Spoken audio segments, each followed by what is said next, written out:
दोस्तों राधे राधे, जय श्री कृष्णा। जैसा कि आप जानते हैं कि आपका एनएम क्लासेस के अंदर जो टेस्ट हुआ उसका लाइव सॉल्यूशन हम आपको प्रोवाइड करा रहे हैं। आप देख सकते हैं ग्रेजुएशन वाले क्वेश्चंस का स्टैंडर्ड क्या था और किस टाइप का क्वेश्चन था। तो देखिए, क्वेश्चन नंबर पहला था आपका ABST का 61 नंबर का क्वेश्चन था। जो यदि G एक समूह है जिसकी कोटि कितनी है, 8 है, और HG का एक उपसमूह है। एक हमारे पास जी एक समूह दे रखा है जिसकी कोटि कितनी है, 8 है, एच जी का एक उपसमूह है, तब एच की कोटि हो सकती है। तो चूंकि जी की कोटि कैसी है, परिमित है, फाइनाइट है। जी की कोटि कैसी है, फाइनाइट है।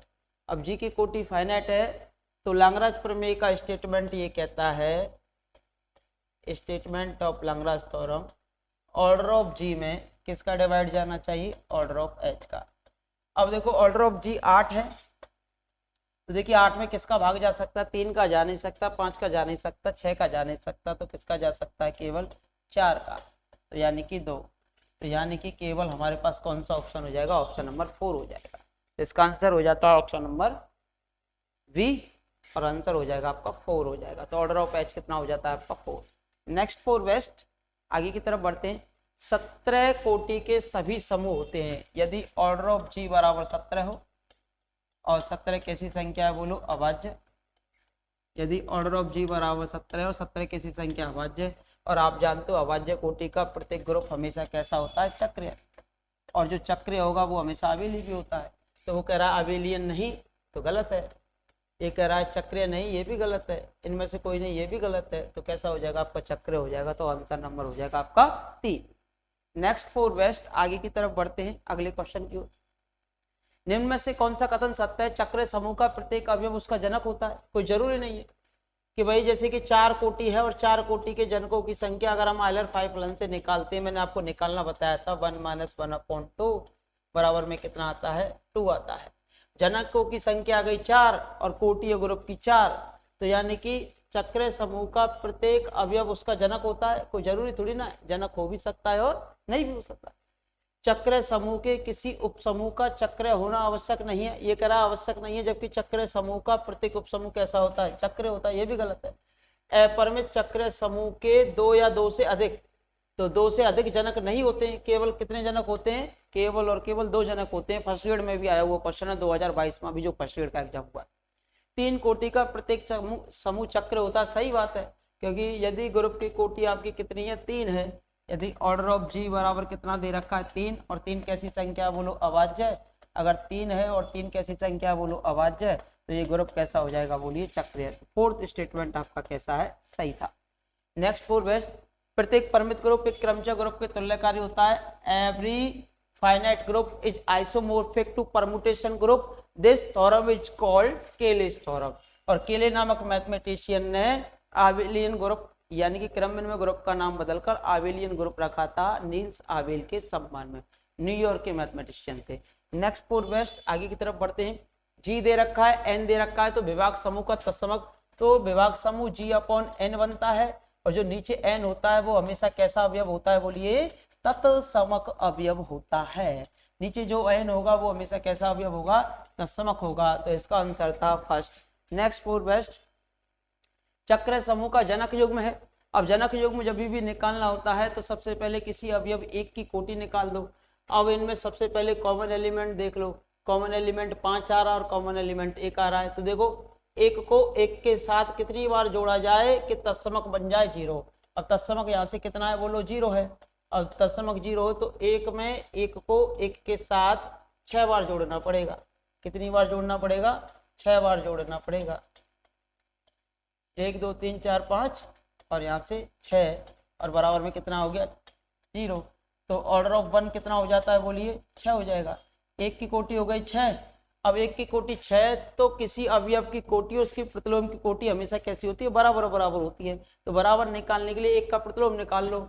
एक का प्रतिलोम कितना होगा कि एक में क्या जोड़ा जाए कि फिर से 0 बन जाए, और मोड 6 लगा हुआ है, और मोड 6 लगा हुआ है। तो एक में अगर आप 5 जोड़ते हो, 5 और 1 6 हो जाएगा, और 6 में 6 का भाग देंगे तो शेषफल कितना आ जाएगा, 0।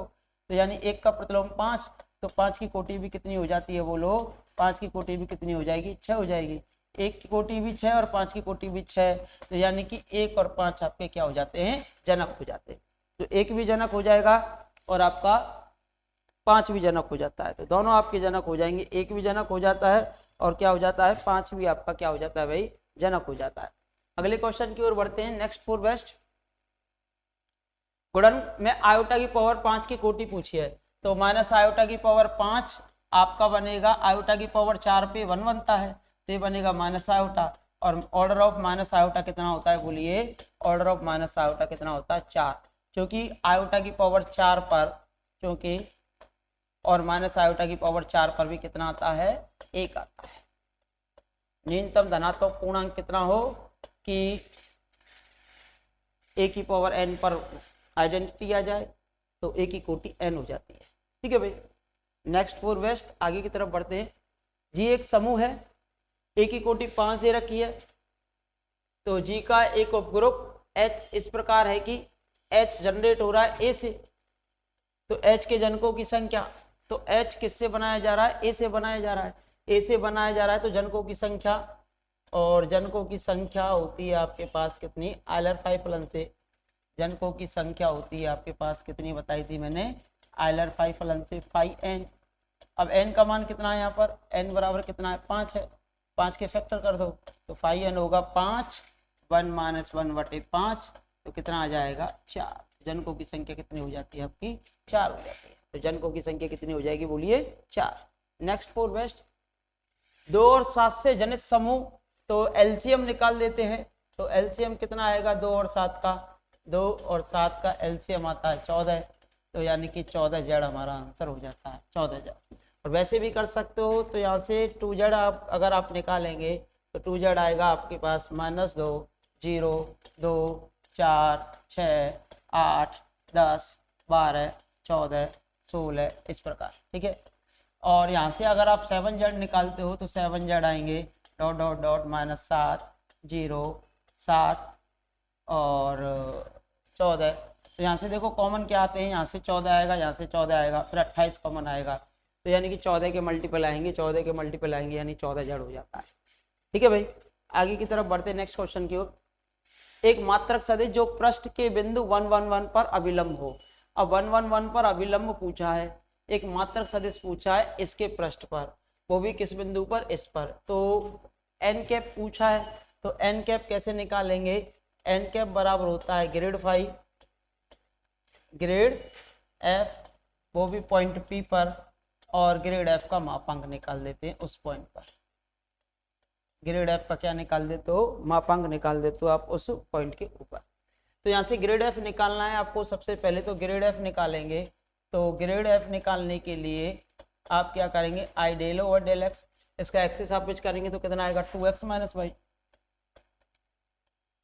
फिर जे आएगा del f over del y, y के सापेक्ष करो, वाई के सापेक्ष कितना आएगा, वाई के सापेक्ष आएगा, तो ये बनेगा आपका माइनस का एक्स, और फिर डेल ओवर डेल जेड के आएगा, डेल ओवर डेल जेड, तो del over del z, z के सापेक्ष करो कितना आएगा, इसका जेड के सापेक्ष आएगा 2z,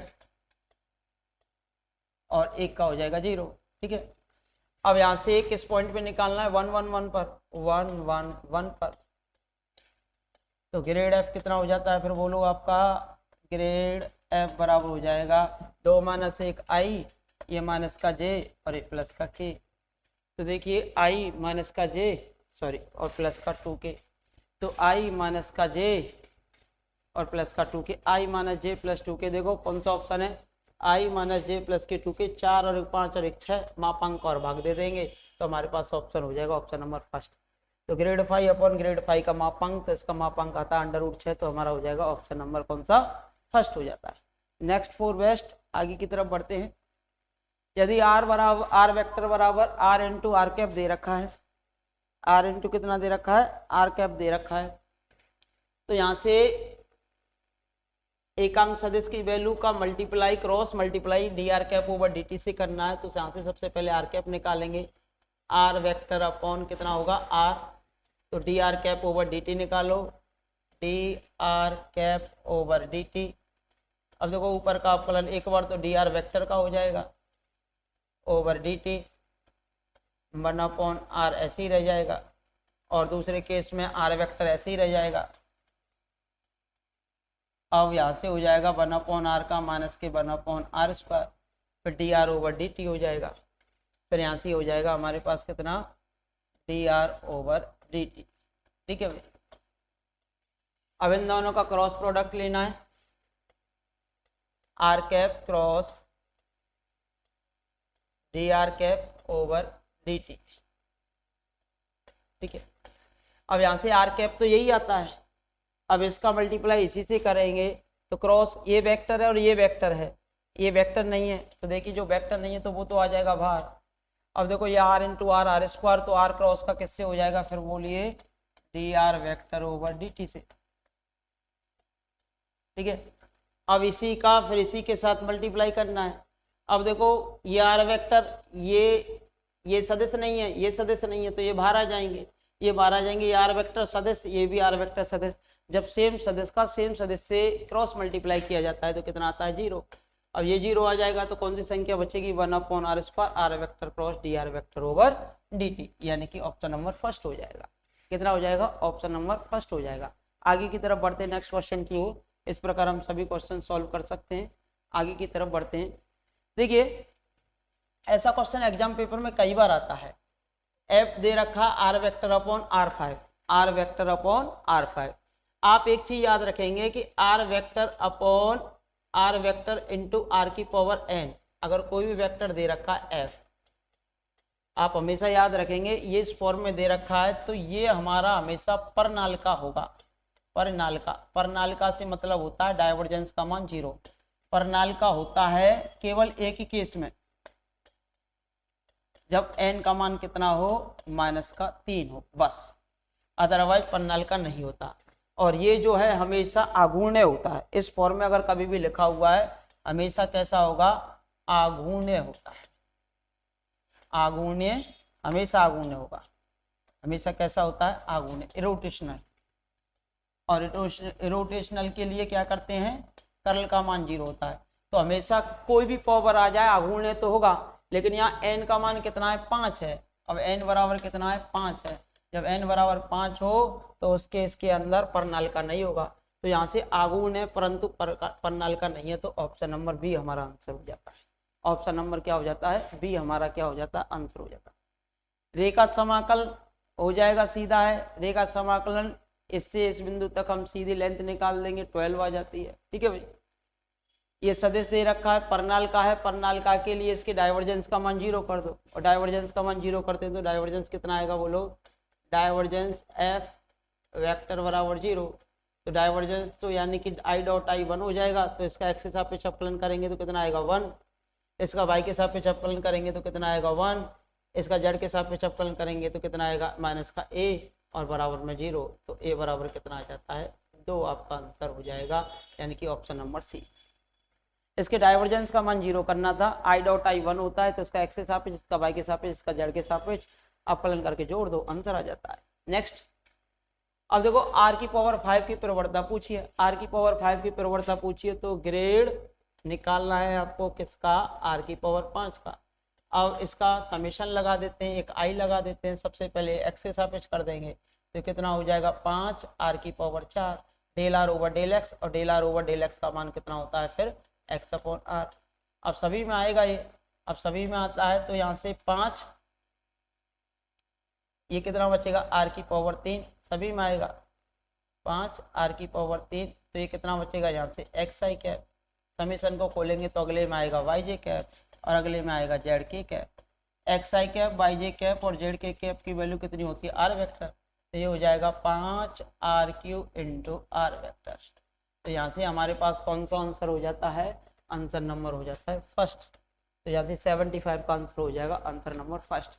नेक्स्ट फॉर वेस्ट, ये दे रखा किसी बिंदु पर फाई पर स्पर्शी और ध्रुवांतर रेखा के मध्य कोण पूछा है, और स्पर्शी पे आपका क्वेश्चन नंबर कौन सा 76। तो किस किस के बीच में क्वेश्चन पूछा है, ध्रुवांतर रेखा और इसके मध्य कोण पूछा है। tan फाई बराबर होता है r D theta over D R, आप जानते हो। ध्रुवांतर रेखा और स्पर्श रेखा के मध्य कोण कितना होता है, tan फाई बराबर R D theta over D R. अब यहाँ से हमारे पास आर का मान दे ही रखा था, आर बराबर कितना था, ए की पावर थीटा कॉट अल्फा। तो D are over D theta कितना हो जाएगा बोलो, D R over D theta बराबर हो जाएगा, इसका अपकलन करेंगे तो कॉट अल्फा आगे आ जाएगा, और a cot alpha into a की power theta cot alpha, cot alpha. अब इसको फिर से क्या लिख सकते हो, ए की पावर थीटा कॉट अल्फा को आर, ये हो जाएगा आर कॉट अल्फा। अब हमारे पास इस फॉर्मूले में रखना है, तो R D theta over D R का मान रखो, तो D theta over D R ऊपर चला जाएगा तो नीचे कितना आ जाएगा, 1/r कॉट अल्फा। अब आर से आर कैंसिल, तो कॉट अल्फा ऊपर चला जाएगा तो कितना बनेगा, टेन अल्फा, टेन फाइव बराबर टेन अल्फा, टेन फाइव बराबर टेन अल्फा।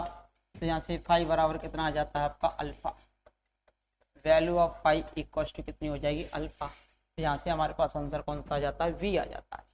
ठीक है भाई, आसान क्वेश्चन था। आगे की तरफ फिर से बढ़ते हैं नेक्स्ट क्वेश्चन की ओर। ध्रुवीय अधोलंब की लंबाई आप जानते हो कितनी होती है, D R over D theta. ध्रुवीय अधोलंब, ध्रुवीय अधिस्पर्शी की लंबाई, अधोलंब की लंबाई, स्पर्शी की लंबाई, चार लंबाइयाँ होती हैं, तो ये होती है D R over D theta. निम्न वक्रों के समांतर अनंत स्पर्शियाँ ज्ञात करो। एक्स अक्ष के समांतर अनंत स्पर्शी के लिए तो यहाँ से A square Y square V square X square बराबर X square Y square. X अक्ष के समांतर अनंत स्पर्शी के लिए, एक्स अक्ष के समांतर अनंत स्पर्शी के लिए एक्स की अधिकतम घात के गुणांक को क्या कर देंगे, शून्य कर देंगे। एक्स की अधिकतम घात, एक्स के अधिकतम घात के गुणांक को शून्य करेंगे,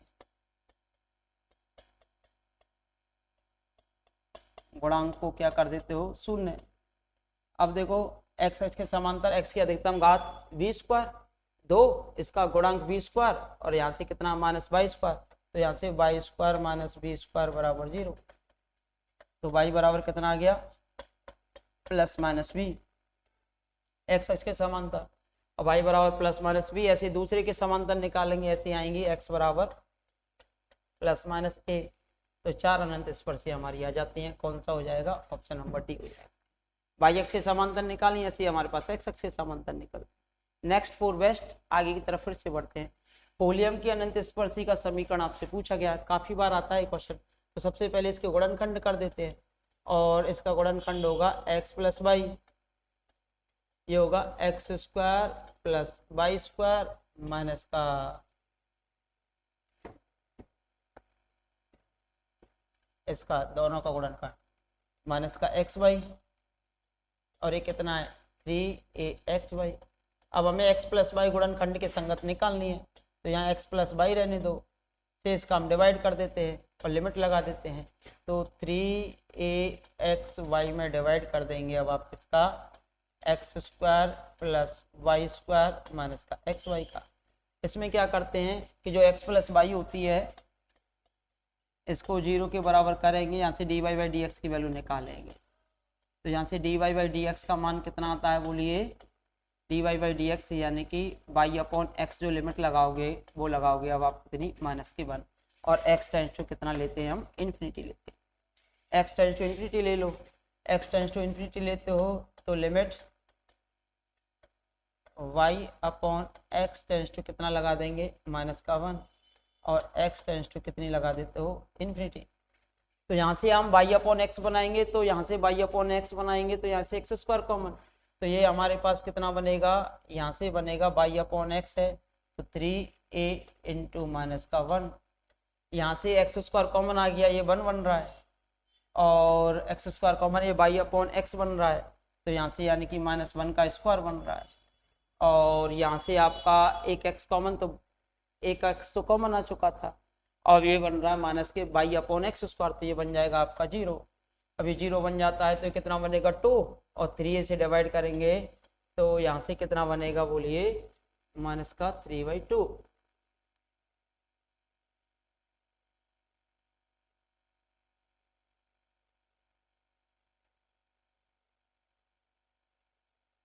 वाई अपॉन एक्स आएगा माइनस का 1, 0 नहीं होगा भैया। ये कितना आएगा माइनस का 1, ए प्लस का 1 हो जाता है, तो 3a में इसको डिवाइड करेंगे तो ये आ जाएगा माइनस का a, तो x प्लस वाई बराबर माइनस का a। फोलियम का याद रख सकते हो, 2 बार पूछी गई है फोलियम की।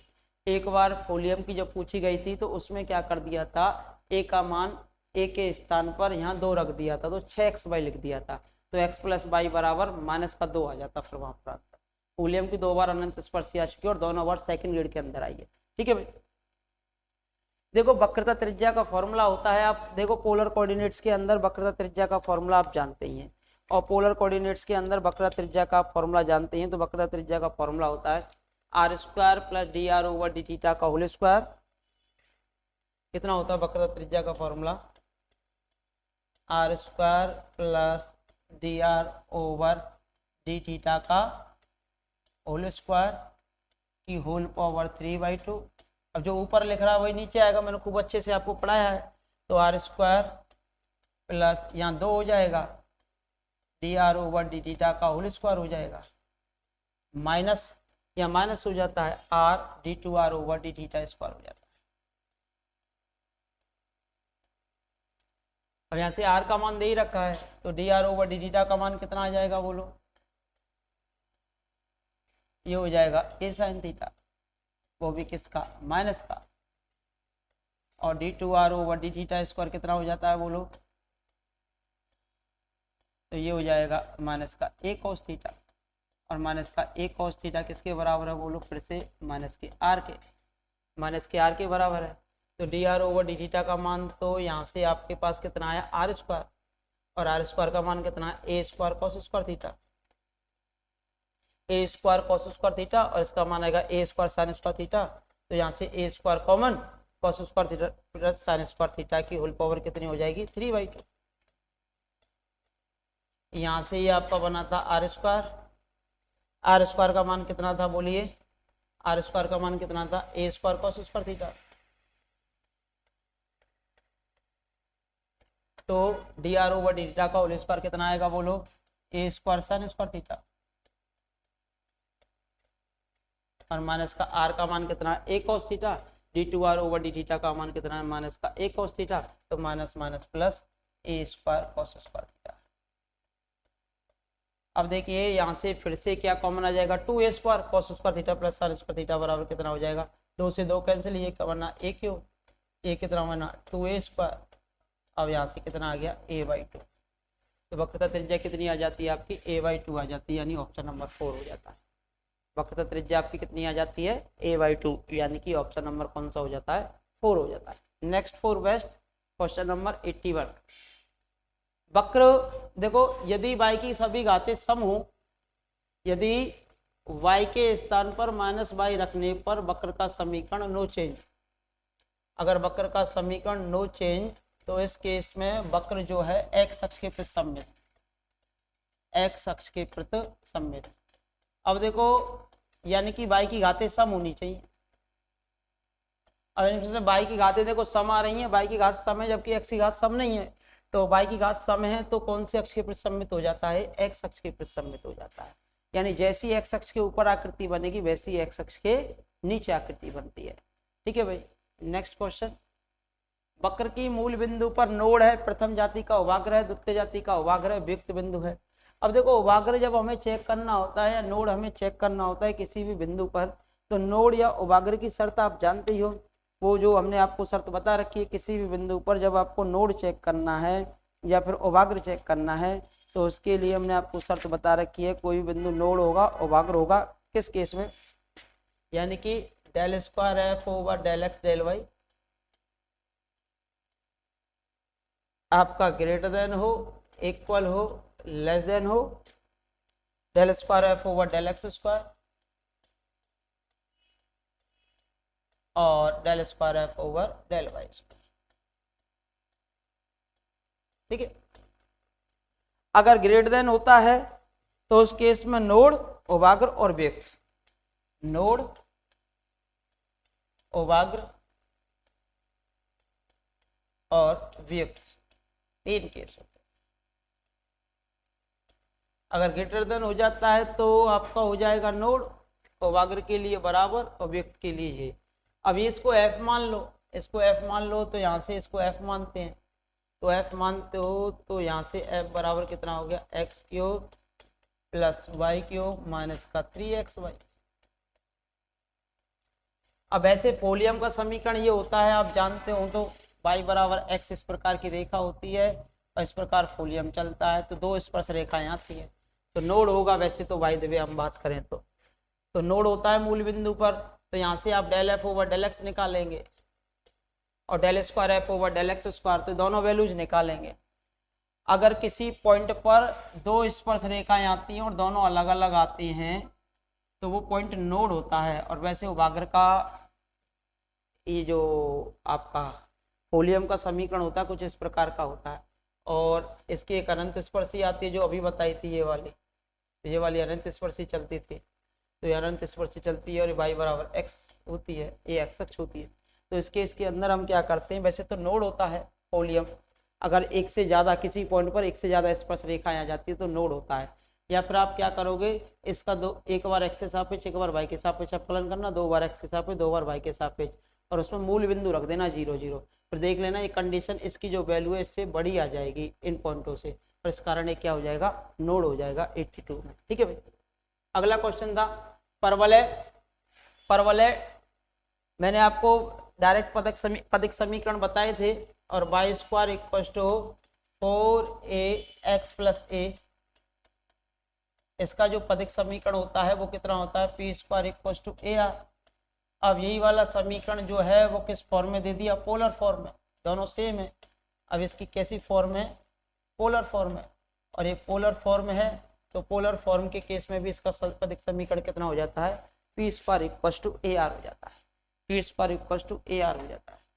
अब देखो ये वाला दे रखा है, अब देखो समघात फलन है, समघात फलन है तो आयलर प्रमेय तो साइन को इधर भेज दो, तो ये हो गया साइन जेड, साइन जेड। अब एक्स की पावर 2 कॉमन निकालो और इसका वर्गमूल है तो एक्स की पावर 0 बनेगा, और ये बनेगा कितना, √1 प्लस वाई अपॉन एक्स का होल स्क्वायर, और ये बनेगा यहाँ से 1 प्लस वाई अपॉन एक्स।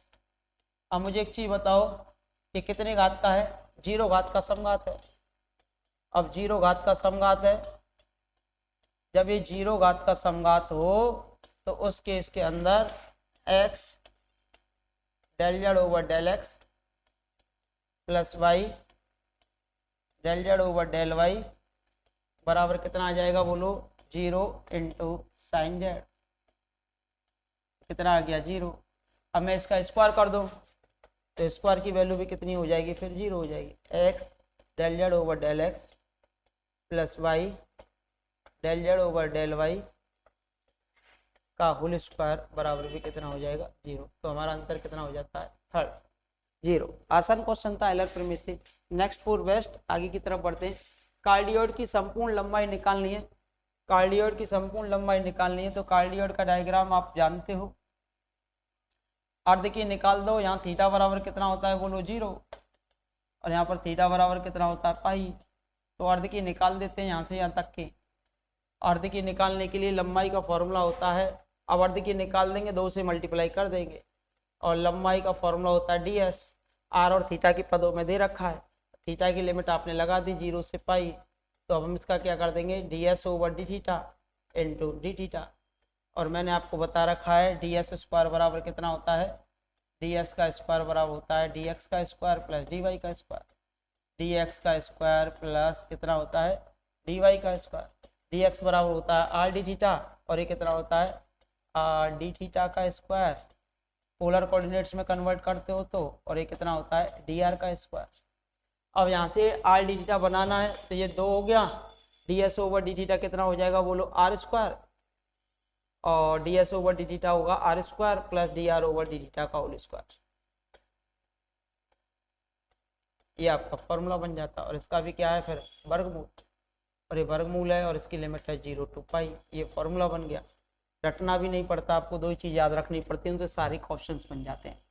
अब ये 2 चल ही रहा है, r square 0 to pi, r square का मान है ये आपका दिखाई दे रहा है ए स्क्वायर, और डी आर ओवर डीटा कितना आएगा, ए साइन थीटा।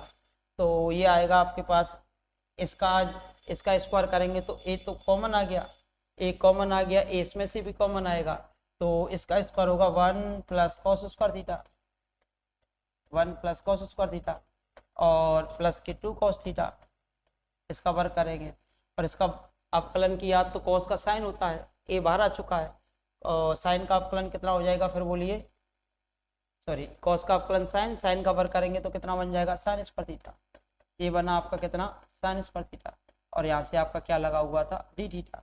अब इसको हम सॉल्व करेंगे तो देखिए ये आपका कितना बनता है, ये आपका 2a बन गया, 1 cos square theta plus sine square theta 1, तो 1, तो यहाँ से 0 टू पाई, ये बना अंडर रूट 2 कॉमन हो गया, 1 प्लस कॉस थीटा, और ये यहाँ से आपका हो गया डी थीटा, और 1 प्लस कॉस थीटा कितना होता है बोलो 2 कॉस स्क्वायर थीटा बाई 2, तो यहाँ से 2 कॉमन आ गया, और ये आपका बचा कॉस थीटा बाई 2, और ये कितना बचा डी थीटा, और समाकलन की लिमिट कहाँ से कहाँ तक हो गई 0 से पाई, तो ये हो गया 4a, और कॉस थीटा बाई 2 का समाकलन करेंगे तो कितना आएगा बोलो साइन थीटा बाई 2 इंटू 2, और समाकलन की लिमिट है 0 से पाई, जब पाई रखेंगे तो पाई बाई 2 पे 1, 0 पे 0, 2 बचेगा, तो ये कितनी हो जाती है 8a हो जाती है। कार्डियोइड की जो संपूर्ण लंबाई है वो कितनी हो जाएगी आपकी 8a हो जाती है, और 8a कौन से ऑप्शन में था, थर्ड ऑप्शन में था, तो हमारा आंसर हो जाएगा थर्ड।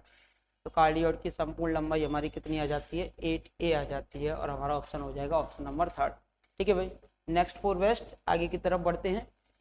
वक्रों के लिए अनुवालोक अल्फा प्राचल है, जो भी प्राचल होता है उसी के सापेक्ष अवकलन करेंगे, और अल्फा के सापेक्ष अवकलन करो,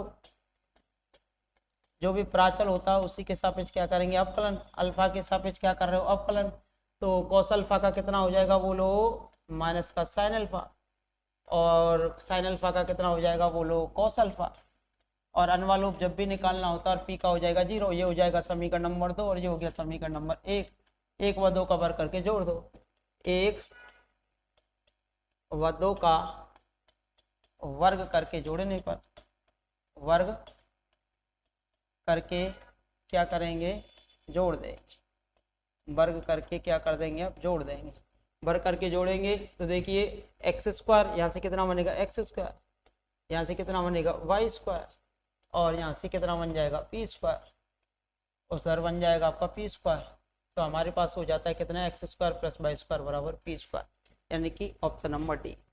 नेक्स्ट फॉर बेस्ट, ये अभी बताया था d S over D x, अब एस के पदों में है, और एस के पदों में है तो डी एस स्क्वायर मैंने अभी आपको बताया था, डी एस स्क्वायर बराबर कितना होता है डी एक्स का स्क्वायर प्लस डी वाई का स्क्वायर।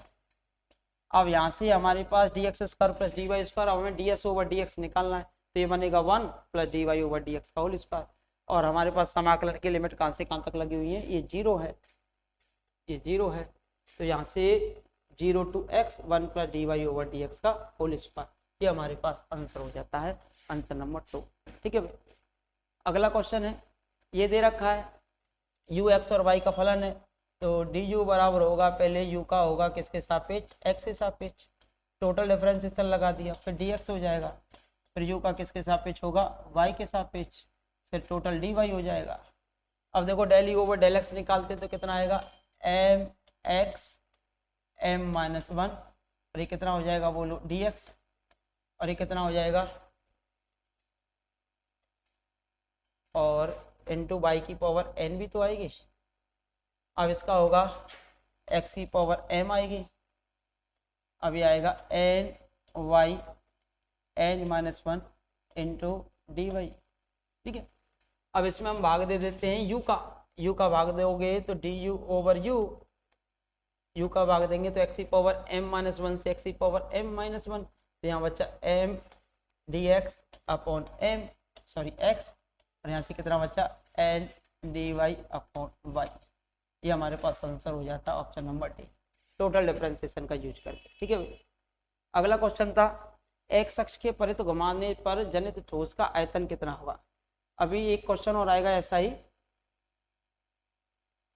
एक क्वेश्चन और आता है ऐसा ही, 1 मिनट की, जैसे कि इसको आपने कर रखा डिरिचलेट समाकलन के द्वारा, डिरिचलेट समाकलन के द्वारा 3D में आपने इस क्वेश्चन को सॉल्व कर रखा है, और डायरेक्टली समाकलन के द्वारा 3D में जब आप इस क्वेश्चन को सॉल्व करते हो तो इसका आंसर आप जानते हो, और 3D में जब इसके द्वारा इसे सॉल्व करते हो तो इसका आंसर कितना होता है बोलिए?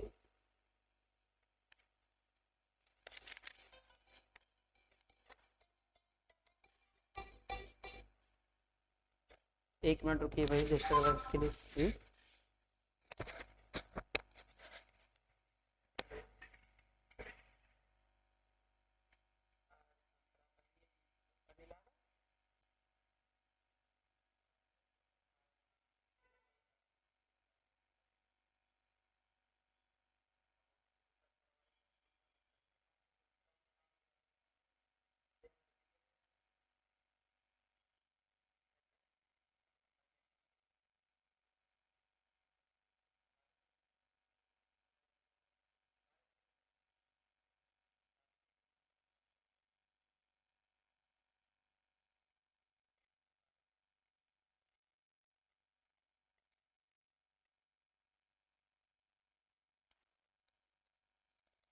थोड़ा सा क्षमा चाहेंगे भाई, थोड़ा सा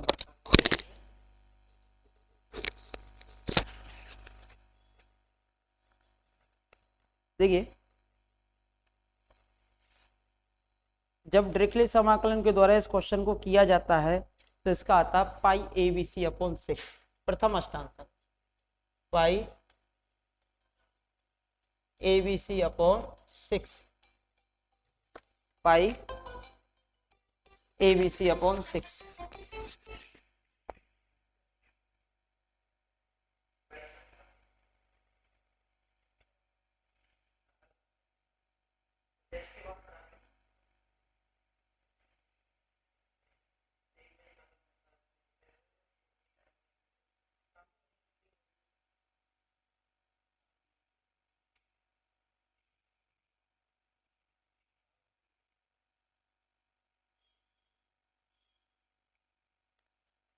देखिए भाई, पाई ABC अपॉन 6 होता है, पाई ABC अपॉन 6 होता है, डायरेक्टली समाकलन के द्वारा करते हैं इसको। अब डायरेक्टली समाकलन आप जानते हो प्रथम अष्टांशक में निकलता है, ये निकलता है आपका प्रथम अष्टांशक, प्रथम अष्टांशक में। अब ये जो हमारा क्वेश्चन था इससे पहले, इसका आंसर भी हो जाता पाई ABC अपॉन 6, ठीक है। ये केवल प्रथम धनात्मक अष्टांशक में या प्रथम अष्टांशक में, टोटल 8 अष्टांशक होते हैं। अब टोटल 8 अष्टांशक होते हैं तो वहां पर हमने अभी घुमाया था किसको? दीर्घवृत्त को। अभी घुमाया था किसको? दीर्घवृत्त को। जब दीर्घवृत्त को घुमाते हैं तो वो कन्वर्ट होता है 3D में, और 3D में कन्वर्ट होता है तो अब एक कोऑर्डिनेटर बढ़ जाएगा v 2 बार आ जाएगा। अब v आपका 2 बार आ जाता है तो यहाँ से आपका x बना, ये आपका y बना और ये आपका z बना, तो v 2 बार आ जाएगा। तो टोटल 8 अष्टांक होते हैं, तो यहाँ से 8 और वहाँ का कितना आया था भाई? यहाँ से 8 हो गया, और यहाँ से 8 होने के बाद वहाँ पर अभी मैंने कितना बताया था आपको? एक अष्टांक का बताया था पाई ABC अपॉन 6, तो 8 से मल्टीप्लाई कर देंगे इसको और हमारे पास आंसर आ जाता है। तो कितना आ जाएगा? पाई AB और C का मान भी कितना हो जाएगा? v upon 6। तो ये कितना बचेगा? 4, और नीचे कितना बचेगा? 3, और ये पाई AB स्क्वायर, जिसके अबाउट घुमाओगे उसका स्क्वायर आएगा, तो 4/3 पाई AB स्क्वायर। तो हमारा आंसर कितना हो जाता है? आंसर हो जाता है C, 89 हो गया। 89 के बाद 90 है। इस समाकलन का मान पूछा है, इस समाकलन का मान पूछा है तो पहले हम x के सापेक्ष समाकलन करेंगे, y का होगा नहीं, y का होगा नहीं, x के सापेक्ष आप समाकलन कर रहे हो 0 से a, y का होगा नहीं, तो कितना आएगा? e की पावर xy, फिर कांस्टेंट, y को कांस्टेंट मान रहे हो तो y को कांस्टेंट मान रहे हो तो y आ जाएगा नीचे। समाकलन की लिमिट है हमारी कहाँ से कहाँ तक? 0 से b, फिर हमें किसके सापेक्ष करना? y के सापेक्ष। अब y से आपका y कैंसिल हो जाएगा, तो ये आपके बचा 0 to a की पावर xy, और समाकलन की लिमिट है 0 से b। अब पहले तो 0 से a, पहले b रखेंगे तो कितना आ जाएगा? पर dy आपका चल रहा है, dy, ठीक है। अब हम समाकलन की लिमिट रखेंगे पहले b, y का मान कितना रखा? v, तो ये आएगा, सॉरी x का मान v, तो ये आएगा vy माइनस 0 रखेंगे तो 1, और अब किसके सापेक्ष समाकलन करेंगे इसका, y के सापेक्ष, और y के सापेक्ष समाकलन करते हो तो e की पावर vy अपॉन v और a माइनस का y, समाकलन की लिमिट लगाओगे अब आप कहाँ से कहाँ तक, 0 से a तक। अब a रखेंगे तो e की पावर ab अपॉन v और a माइनस का a, माइनस का 0 करेंगे तो e की पावर 0 का मान हो जाएगा v और ये हो जाएगा आपका प्लस का 0। अब यहाँ से v लघुत्तम आ जाता है, e की पावर ab और a माइनस का ab और a माइनस का 1 y v, ये हमारे पास आंसर आ जाता है। ये कौन सा ऑप्शन आता है, e की पावर ab माइनस का 1 upon v, option number D हमारे पास क्या हो जाएगा, आंसर हो जाएगा। अगली तरफ बढ़ते फिर नेक्स्ट क्वेश्चन की ओर। ये दे रखा है, आप जानते हो कि 0 टू इन्फिनिटी e की पावर माइनस ax और x की पावर n माइनस 1 dx बराबर होता है गामा n अपॉन a की पावर n। अब यहाँ से इसे क्या लिख सकते हो, तो n का मान यहाँ पर कितना लिखेंगे, n माइनस 1 लिखना है तो इसे 5/2 माइनस 1 लिखेंगे, तो यहाँ से इसका मान आता कितना, गामा 5/2 और a का मान कितना है 4 और 4 की पावर कितना आता 5/2। इसे 2 का स्क्वायर लिख सकते हैं तो नीचे बनेगा 2 की पावर 5, 5/2 को क्या लिखोगे 3/2, 1/2 और गामा 1/2 का मान कितना होता है √पाई, √पाई। अब यहीं से पता चल गया 3 किस में आ रहा है, उसमें आ रहा है, तो ये आ जाएगा 3√पाई/128। तो हमारे पास जो आंसर आ जाएगा वो आ जाएगा फर्स्ट 3√पाई/128, 3√पाई/128। आगे की तरफ बढ़ते नेक्स्ट क्वेश्चन। वह अंतराल जिस पर एफ रोल प्रमेय के समस्त प्रतिबंधों को संतुष्ट करता है, तो रोल की शर्त होती है कि एफ ए बराबर क्या होना चाहिए, आपका एफ बी होना चाहिए, पहली शर्त हो एफ ए बराबर एफ बी हो। F close interval a b में कैसा हो, सतत हो, क्लोज इंटरवल ए बी में कैसा हो, संतत हो, और एफ विवृत अंतराल ए बी में कैसा हो, एफ जो है विवृत अंतराल ए बी में कैसा हो, अवकलनीय हो। अब देखो सबसे पहले एफ ए बराबर एफ बी, तो ऑप्शन ए से तो देखो F0 रखो, F0 बराबर कितना आ रहा है 0, और यहाँ से आप रख रहे हो F1 बराबर 3 और 2 5 माइनस 0 आ रहा है। अभी पहली शर्त तो संतुष्टि हो रही है।